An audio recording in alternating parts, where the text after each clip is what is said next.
All right, guys. Not going to talk too much about the game itself. Um, as far as what to expect, it's a bit of a homecoming for Tavon Austin, going back to the team that traded him, and all that type of stuff. So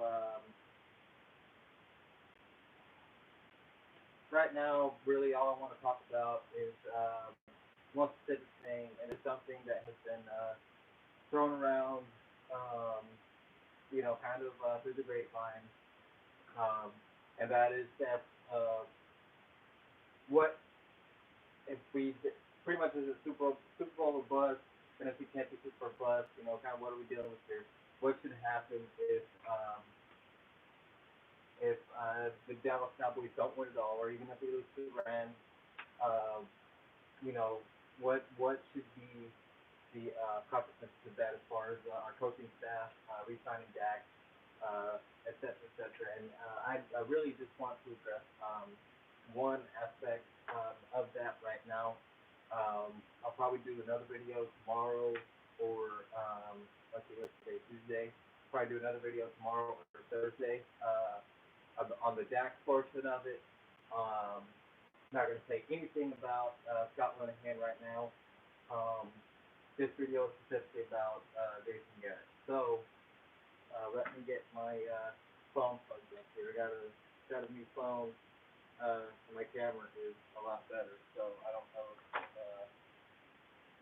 you guys can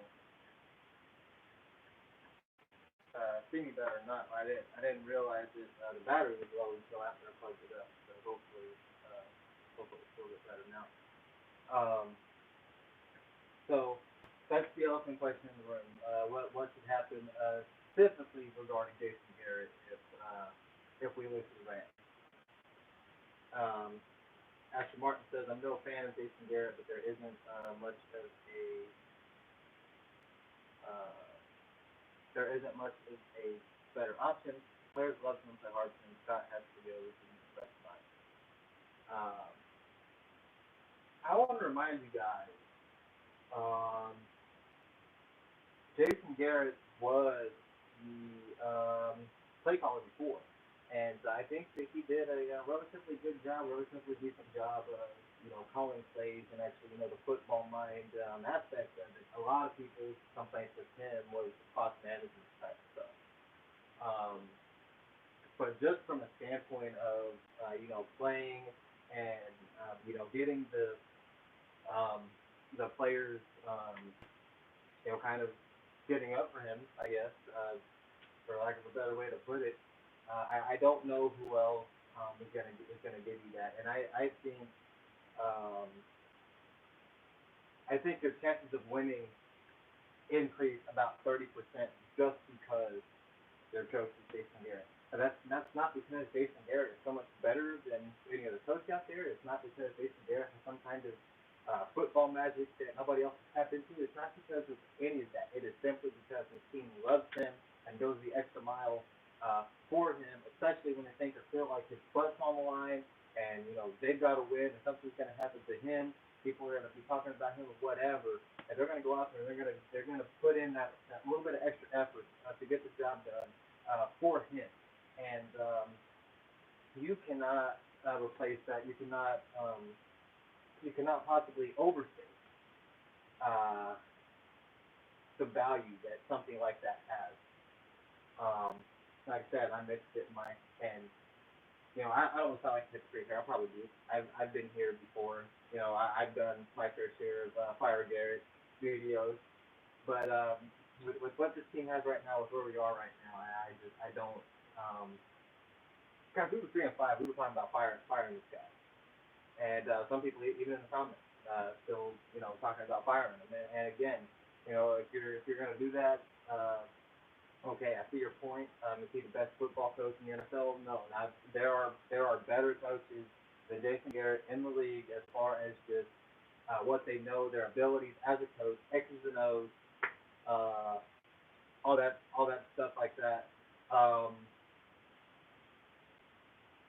And guys, for me specifically to make me video to tell you everything that pretty much everything you need to know about it. Because I've been on here um, time and time and time again. Like I said, it seems like every year I've got at least two videos that I mentioned that we need to fire Fish and Garrett.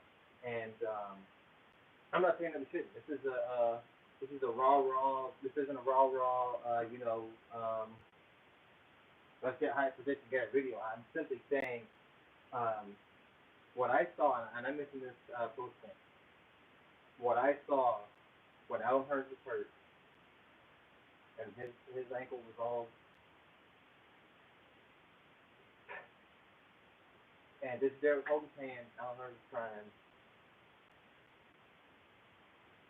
I saw it, and that I called it then. At the lack of at the risk of sounding heartless and uncaring about her, I called it then. I said Dallas was the same. As soon as that happened, and they were holding hands and he was crying, I called it that second. I said Dallas was the same.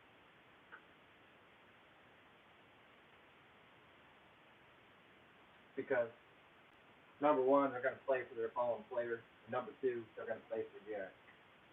And so just the way that Jason Garrett was holding his hand,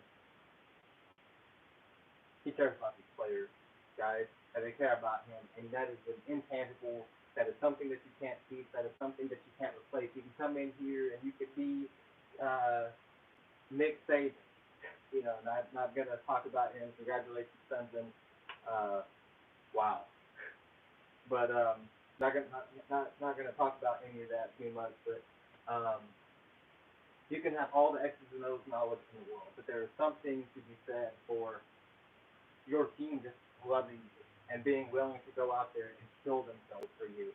And you can have all the X's and O's knowledge in the world, but if your team will not put it back on the dirt for you, you're not going to win very many games. Because what that is, it's kind of like Dak. And I said I wasn't going to talk about Dak. I'm going to say this one thing. Dak is all heart. Dak is not the most talented quarterback in the league. You know that. We have known that. But what it is if you're in a situation where the game is kind of close and Dak has to give you that one play, those two couple plays to get you over the hump, he's going to be able to do it for you. He's going to put his body on the line to get that done. Because then it's not about talent, it's just about the grit and the willingness to go out there and get it. And that's kind of what I feel like with Jason Garrett. He's not the best coach in the league, but he doesn't have to be. His players love him enough where if the game is close, or if you're within striking distance, they are going to be willing to put their bodies on the line. Not only to win the game, not only because they want to move on to the playoffs, obviously, but because it's their coach. And guys, they I know everybody says that, oh, we don't listen to the noise, we don't listen to the media, we don't even know what's going on, back home with fans. We don't know who won that game. They know, guys. Okay, and these players, they hear the talk. If the Cowboys don't win a Super Bowl, fire Jason Garrett and all that stuff, and they don't want it. They don't want it. They don't want that to happen. So, they're going to go out there, they're going to bust their ass, even more so almost than just because they want to win the game and they want to move on. They're going to bust their ass for him because they love him. And they have bought into what he's selling, whatever the fuck it is that he's selling. These players have bought into it, and they don't want him to go. So, from that aspect of it, I would say that Jason Garrett is pretty irreplaceable at this point. Like I said, it's not. That's a mistake people make when we talk about coaches. And we do this in college, we do it in the NFL. It doesn't matter what level it is. People do this, and they resort to this thing as far as they always bring it back to X's and O's. This guy over here has more football. No, this guy over here. He's better at this. This guy over here, he's got more balls. He goes for it on fourth down a lot. Whatever it is. And I think when we do this debate with coaches, we all miss the primary factor, which is because their team plays for them. That's it's really that simple. And the Dallas Cowboys play for them together. And I don't care if you bring John Gruden in here, you can bring Sean Payton in here. Remember those rumors? We thought we were getting Payton. We were so excited Payton used to be here. We got Romo here. We thought, oh, the reunion Payton and Romo is gonna be great. Payton bought a house in Dallas. You know, it's kind of it didn't happen. Uh, but he can get anybody. Urban Meyer, Nick Saban, you know, Jimbo Fisher, some of the top guys in college. Uh, but if they can have, you know, like I said, the X's and O's knowledge. But if they don't, um, if the team does not play for them, or if the team does not want them there, it really doesn't matter how much X's and O's knowledge you have. It really doesn't matter how well you quote unquote know the game. Um, none of that really matters at the end of the day because you're not. If you are the world's greatest X's and O's guy, but your team is not willing to, your team is not willing to put it back on the dirt for you are going to lose every single close game that you are in because heart and love and respect and adulation and wanting to prove it to him and wanting to win for him. And those types of moments and those types of games, those are the things that get you over top. I'm not saying that, you know what, um, talent doesn't matter. You know, somebody posted, you know, they win in spite of it. Sometimes that might be true. Um, you know, sometimes they might win even though, according to whatever Garrett was doing, they probably could have lost that game. But that's back to my point. That's back to my point. Is that they're winning for Garrett, and people confuse winning for and winning because of as the same thing. They think you say, well, they're winning for Garrett, as that's the same thing as saying that they're winning because of Garrett. They may well be doing over half of it on their own. I know that Dak said that a lot of times he gets like 3 plays from Scott, and he just calls one. That's something that Jason Garrett hasn't touched to him. So maybe Garrett doesn't do a whole lot as far as you know, messing with the plays and you know, all that type of stuff. Like I said, the X's and O's part of it, that's what we all want. That's what everybody wants to go back and look at when we do that. Every time this thing comes up with coaching, it doesn't matter what it is, what team it is, or where it is. We all want to go do that. But it doesn't really translate over because there's another aspect of being a coach. It's not like, you know, with a player where you can just say, okay, you're going to be a quarterback, so can you throw the ball or not? Okay, you're going to be a running back. Can you hit the hole or not? Can you see the can? Right? You know, you're a kicker, for example. Kicker's got one job. You go out there and kick the field goal. Can you make it? Can you put it between the flags? Right? Coaching's not like that. There's so many different aspects of coaching. X's and O's. Do you know the game? Do you physically understand what you're doing? Do you know about personnel? Do you know how to put which guys where in which situation? Do you know how to staff a team? You know, all these different things. And then, like I said, the most important one to me, does your team play for you? I'm not saying you can be a fucking dumbass and not have a single clue on fuck what you're doing. Oh, my team left me, so we're gonna win a lot of games. You know, but if you are at least average on X's and O's, and I believe Jason Garrett is at least that, and your team plays for you, that's a winning formula that's gonna win you a lot of games too. And I didn't mean for this video to go on this long, but I have pulled almost a complete 180 since we were 3-5, because after we lost that game and we went to 3-5, I made a video saying that we needed to fire Jason Garrett. And the way that I look at it, guys, quite honestly, is if you wanted to give Jason Garrett the blame when the ship was sinking and the sky was falling in 3-5, and that's all Jason Garrett's fault, okay, okay, great. That's all we're going to do.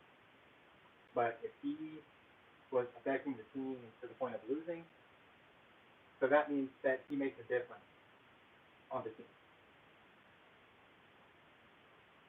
Which means, since he obviously makes a difference, because we all just said it was his fault that we were 3-5, right?